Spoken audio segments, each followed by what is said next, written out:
কালকে রাত থেকে বৃষ্টি নেমেছে, প্রায় 11টা থেকে বৃষ্টি নেমেছে। আর মাঝরাতে বলতে গেলে মাঝে মাঝে এত পরিমাণে বৃষ্টি হচ্ছে, এত জোরে জোরে বৃষ্টি হচ্ছে যে আমার ঘুমটাই ভেঙে গেছে। তো সকালবেলা আমি এত সকালে উঠে গেছি এবং উঠেই দেখো এখানে মেঘ পুরো একদম মুখ ভার করে আছে এবং মানে বৃষ্টি তো পড়েই যাচ্ছে। তবে আমার বৃষ্টি হেব্বি ভালো লাগে। আমার বর্ষাকাল খুব খুব খুব পছন্দ। তবে এত দিন এত ঠাটা পোড়া গরমের মধ্যে এই বৃষ্টিটা খুব আরামদায়ক। তো ঝড় যাতে না হোক এটাই আশা করি, বৃষ্টি যেন হোক বাবা, একটু মানে সবাই যেন একটু শান্তি পায়, ইভেন মানুষের সাথে সাথে পশু পাখিও। আর সকালবেলা আমি এই কিছুদিন ধরে আমি খুব ড্রাই ফ্রুটস খাচ্ছি, ছোলা, আমন্ড। তবে আজকে আমার কাছে ছোলা আর আমন্ডই আছে, বাট আমার কাছে কিন্তু আরও ছিল, কিন্তু সেগুলো না শেষ হয়ে গেছে। বিভিন্ন জিনিস ছিল, কিশমিশ ছিল, ক্যাশিউ ছিল, আখরোট ছিল, খেজুর ছিল। ড্রাই ফ্রুটসের মধ্যে আমি এই জিনিসগুলো এখন খুব খাচ্ছি সকালবেলা উঠেই।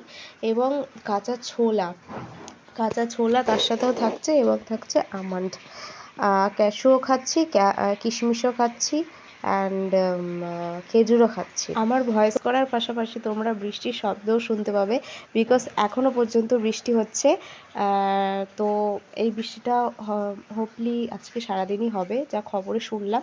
কিন্তু আজকে মানে আমাদের এই এলাকায় একদম কারেন্ট নেই। তো তোমাদের মানে তোমাদের জায়গায় কারেন্ট আছে কিনা নিশ্চয়ই আমাকে কমেন্টে বলবে। আর এই দেখো কারেন্ট চলে গেছে বলে আমি পাওয়ার ব্যাঙ্কে চার্জ দিয়ে রেখেছি, যেহেতু আমার ফোনে যাতে চার্জ থাকে সেই জন্য। আর আমাদের এখানে তুলসী গাছটা দেখেছো কি, তুলসী গাছটা পুরো মরে গেছে এবং তুলসী গাছটা মরার আগে আমাদের এত তুলসী গাছ গিফট দিয়ে গেছে। দেখো এখানে কত তুলসী গাছ হয়েছে। আর কালকে রাত্রে এত ঝড় হয়েছে, তুলসী গাছগুলো না পুরো একদম মানে যেহেতু একদম নরম হয় তুলসী গাছ, তো একদমই হেলে গেছে এবং মাটিতে পড়ে গেছে। আর এখানে বিভিন্ন ধরনের ছোট ছোট গাছ উঠেছে, কোনখান থেকে ওঠে আমি নিজেও বুঝতে পারি না। আর এখানে দেখো কালকে রাত্রে বৃষ্টি পড়ে আমার বইগুলো যেগুলো আমি পড়ি সেই বইগুলো ভিজে গেছে। এটা আমার কোনো পড়ার বই না, আমার এমনি টাইম কাটানোর জন্য আমি পড়ি। বইটার মধ্যে খুব ইন্টারেস্টিং জিনিস আছে এবং আমার পড়তে খুব ইন্টারেস্টও লাগে, সেই জন্য আমি হাফ পড়েছি আর এখনও হাফ পড়িনি, এটা বাকি আছে।